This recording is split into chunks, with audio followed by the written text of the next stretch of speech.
xalça yuyanı təqdim edirəm sizlərə. Hansı ki, heç bir xalça yuyanında bu qədər funksiya yoxdur.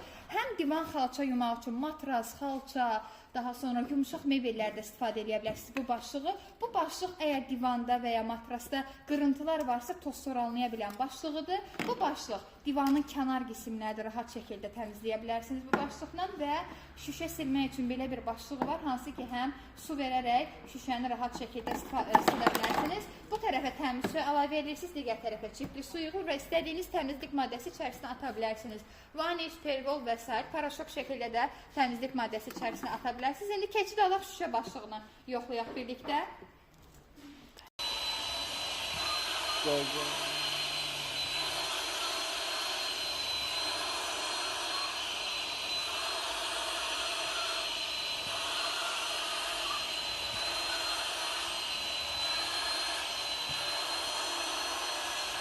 Baxın, tam qurulub, su ləkəsi qalmır üstündə pəncərədə, bu şəkildə püskürsünüz.